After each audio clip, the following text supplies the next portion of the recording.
ধেয়ে আসছে ঘূর্ণিঝড় রেমাল। আজ রাত 11টা থেকে 1টার মধ্যে ল্যান্ডফল হওয়ার সম্ভাবনা।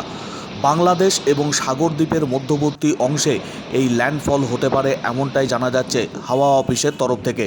উত্তর 24 পরগনা, দক্ষিণ 24 পরগনা এবং পূর্ব মেদিনীপুর এই 3 জেলার উপরে সবচেয়ে বেশি প্রভাব পড়বে ঘূর্ণিঝড় রেমালের, এমনটাই জানা যাচ্ছে।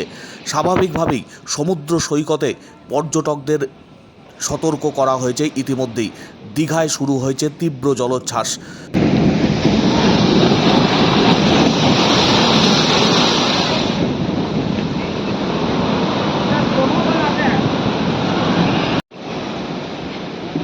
দীঘার সমুদ্র সৈকতে শুরু হয়েছে তীব্র জলোচ্ছ্বাস।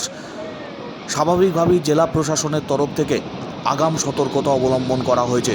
যে সমস্ত পর্যটকরা বা সাধারণ মানুষজন আসছেন সমুদ্র সৈকতে তাদেরকে বারবার সতর্ক করা হচ্ছে প্রশাসনের তরফ থেকে। রেমালের প্রভাব পড়তে শুরু করেছে, ফুঁসছে ক্রমশ সাগর এবং জলোচ্ছ্বাস শুরু হয়েছে ইতিমধ্যেই সমুদ্র সৈকতের দীঘায়।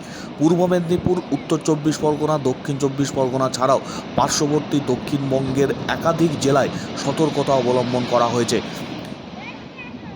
ঝড়ের গতিবেগ যেমন বাড়বে তার পাশাপাশি বৃষ্টিপাতেরও সম্ভাবনা রয়েছে।